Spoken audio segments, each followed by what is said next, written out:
Thanks for watching. Don't forget to like, comment, share and subscribe to Maulana Habibullah Rouhani Official. Alhamdulillah wa kawa wa salamun ala ibadihi alladhina istafa. Amma ba'du fa'udhu billahi minash shaitanir rajim. Bismillahir rahmanir rahim. Al-hajjul mabrur laysa lahu jazaa'un illa al-jannah. أو كما قال علیہ الصلاۃ والسلام۔ میرے محترم دوست بزرگ، میں حج کے بارے میں آج کچھ ضروری باتیں بتانا چاہتا ہوں۔ وہ یہ ہے میرے دوستوں، حج سیکھے بغیر حج نہیں کر سکتے ہی، کیونکہ حج سیکھے بغیر اور اس کے راہ کی ادب جانے بغیر حج کے لیے چل دیتے ہیں۔ اپنے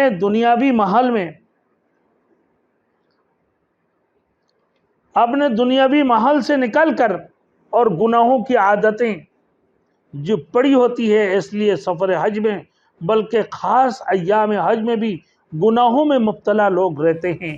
ان کی یہ حالت سخت افسوسناک ہوتی ہے کہ وہ حج کرنے جا رہا ہے لیکن ان گناہوں میں وہ مبتلا ہے۔ وہ حج کے لیے جا رہے ہیں، وہ ہمیشہ جھوٹ، وہ حج کے لیے جا رہا ہے، وہ جو ہے نا دوست لوگوں کی غیبتیں، حج کے لیے جا رہا ہے دوست کے ساتھ چغلخوریاں، حج کے لیے جا رہے ہیں لڑائی پھڈے فسادات، اس قسم کی حرکت۔ تو میرے دوستوں سب جانتے ہیں کہ سیکھے بغیر کوئی چیز حاصل نہیں ہوتی ہے، سیکھے بغیر کوئی چیز حاصل نہیں ہوتی ہے۔ لیکن یہ کس قدر نادانی ہے کہ جس فرض عبادت کو زندگی میں پہلی بار ادا کرنے کے لیے نکلتے ہیں اس کو سیکھے بغیر، اور وہ دل میں اللہ اور رسول کی محبت بسانے کا اور عشق محبت کی جذبات پیدا ہونے کا کچھ بھی اہتمام نہیں کرتے کہ اللہ کی عشق کیسے حاصل ہو جائے اور رسول مقبول صلی اللہ علیہ وسلم کی عشق و محبت کی جذبات اس کی دلوں کے اندر پیدا ہونا چاہیے۔ ہاں یہ تو معلوم کرتے ہیں کہ بستر کس طرح باندھ دیا جائے، کون سی سامان کی ضرورت ہے۔ لوگ صرف لے کے جا رہے ہوتی ہیں، ارے پان چھالیاں لے کے جا رہے ہوتی ہیں، لوگ ہر چیزیں، بھائی چھریاں بھی لے لیا، بستر بھی لے لیا، رسیاں بھی لے لی، کپڑے سکھانے کے لیے چھوٹی سی استاری بھی لے لیا، ایک چولہا بھی لے لیا، پتیلی بھی لے لیا، سب کچھ سنبھال لیتے ہیں، سارے کچھ لے لیتے ہیں، بستر کی طریقہ کار سیکھ لیا، بکس کی حفاظت سیکھ لی نا، کیا کیا نہیں کر لیتے ہیں، لیکن نہیں سیکھا تو حج نہیں سیکھا ہے، نہیں سیکھا تو حج نہیں سیکھا۔ اپنے ضروریات کے لیے بتاشا سامان اور بوریاں بھرتے ہیں، حتیٰ کہ حقہ پینے کے لیے تک کوئلے تک لے جاتے ہیں، حقہ پینے کے لیے کوئلے تک لے کے جاتے ہیں، لیکن اس کا بالکل خیال نہیں ہوتا ہے کہ بغیر سیکھے حج کریں گے کیسے کریں، بغیر سیکھے ہم حج کریں تو کیسے کریں، لیکن اس کے کسی کا فکر نہیں ہے۔ حج سیکھنا ضروری ہے، جیسے نماز فرض ہے اس کی ارکان کو سیکھی جاتی ہے، اسے حج کی ارکان کو بھی سیکھنا ضروری ہے۔ اسی طریقے سے حج کو سیکھ کے جو ہے حج کو سیکھ کے کی جاتی ہے۔ اب لوگ عمرہ میں گیا، نہیں پتہ ہے، ٹکٹ لیا، ہوائی جہاز میں بیٹھا اور ایئرپورٹ میں پہنچے، احرام باندھے، احرام باندھنے کا نہ دعا معلوم ہے، نہ نیت معلوم ہے، نہ کچھ ہے، کچھ بھی نہیں ہے، بس عمرے کے لیے چلا گیا، بیت اللہ کی طواف کری، مسجد نبوی کی زیارت کری، آ گیا، اس کے باقی کچھ بھی نہیں معلوم کہ بھائی عمرہ کے لیے کتنا چیزیں ضروری ہے، حج کے لیے کتنا چیز ضروری ہے، حج کی فرائض کتنے ہیں، حج کے اندر واجبات کتنے ہیں، کچھ بھی نہیں معلوم۔ اسی طریقے سے میرے دوستوں اتنی رقم لگا دیتے ہیں، اتنی لمبی سفر ہے، کثیر خرچہ کی باوجود بھی اپنے وطن آل و عیال سے جدائی، اپنے وطن سے جدائی، اپنے آل و عیال سے جدائی، پھر بھی شریعت کے مطابق حج نہ ہو تو کتنی بڑی محرومی ہے۔ شریعت کے مطابق اگر حج نہ ہو کتنی بڑی محرومی ہے۔ ہر حاجی کے لیے لازمی ہے کہ وہ حج کو روانہ ہونے سے پہلے کسی ایسے عالم سے حج کا طریقہ سیکھ لے جس نے پہلے حج کیا ہو، جس نے پہلے حج کیا ہو۔ اور حج کی کوئی معتبر کتاب سمجھ کر پڑھ لیں، اور اگر سمجھ میں نہ آئے پھر اس کو بھی سمجھنے کی کوشش کریں، پھر وہ کتاب سفر حج میں ساتھ رکھ لیں۔ اگر کسی عالم نا بعمل کے ساتھ حج سیکھنے کے لیے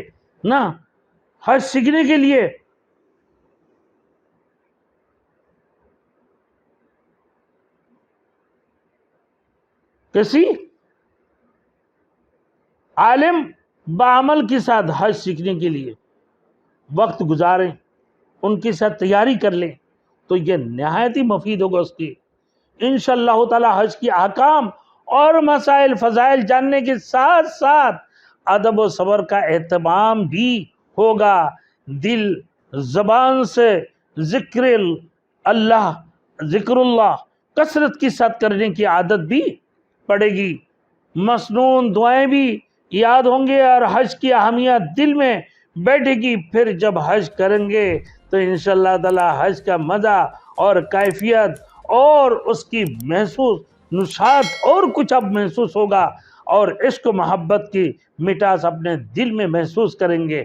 لیکن اگر سیکھے بغیر آپ حج کرنے جاؤ گے، کسی عالم علماء کی صحبت کی بغیر آپ حج کرنے جاؤ گے بغیر سیکھے، تو وہ لطف اور وہ مزہ آپ کے دل کے اندر، وہ مٹھاس کبھی کسی صورت میں نہیں آ سکتا ہے۔ سفر حج کو گناہوں سے پاک رہنا حج کا سفر سراپا عشق ہے اور راہ محبوب کا سفر ہے۔ اس میں ہماتن محبوب حقیقی جل جلالہ کی طرف متوجہ رہنا بہت ہی ضروری ہے، اللہ جل شانہ کی طرف متوجہ رہو۔ لیکن ہوتا یہ ہے کہ حاجی حضرات صرف یہ کہ غفلت کے ساتھ وہ 2 یا 3 ماہ کا وقت گزارتے ہیں، بلکہ سابقہ زندگی کی طرح ان دنوں میں بھی گناہوں میں مبتلا رہتے ہیں جو اپنے گھروں میں کرتا تھا۔ اسی حالت میں یہ کس قسم کی حج ہوگی؟ بعض لوگوں کی تو گناہوں میں اضافہ بھی ہو جاتی ہیں، بعض لوگوں کی گناہوں میں اضافہ بھی ہو جاتی ہیں، جو اپنا گھر میں تو کرتے ہیں اور وہاں جا کر اور بھی اضافہ کر دیتے ہیں۔ تو ان دنوں میں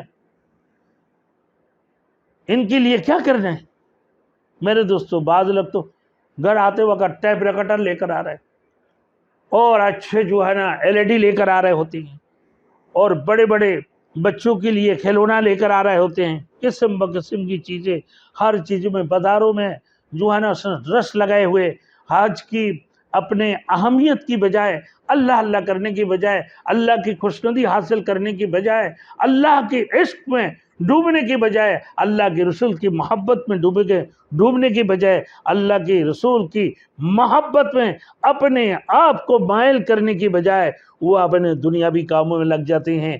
گھروں کے لیے ٹیپ ریکارڈر اور جو ہے نا LED کیا چیزیں ہم کے تم کے لے کر آ رہے ہوتی ہیں، ان کی حج کی کوئی فکر نہیں ہے۔ گناہوں سے بچنا حجوں سے لازمی ہے، حج میں گناہوں سے بچنا لازمی ہے۔ سفر حج میں خوب یہ خیال کرنا چاہیے کہ گناہوں سے بچنے کا خصوصیت کے ساتھ اہتمام کرنا ضروری ہے، خاص کر بد نظری سے بچنے کا دھیان رکھے، کیونکہ اس سفر میں اس کی مواقع زیادہ ہوتے ہیں، اس کی مواقع بہت زیادہ ہوتی ہیں۔ بد نظری سے بچنا چاہیے، اپنے آپ کو محرمات غیر محرمات بھی ہوتی ہیں، اس میں نہ سفر حج شروع کرنے سے پہلے ہی گزشتہ تمام گناہوں سے توبہ کرے،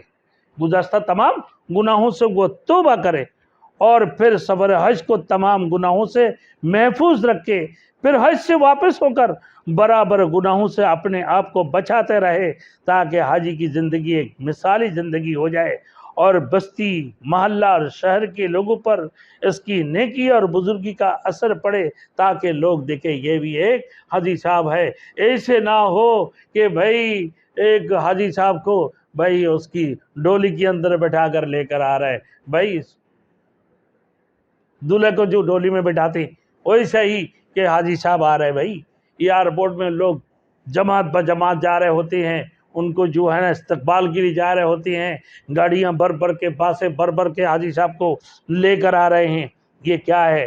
یہ نام و نمود ہے، یہ دکھاوا ہے۔ ان سارے دکھاوت سے اپنے آپ کو بچنا ہے۔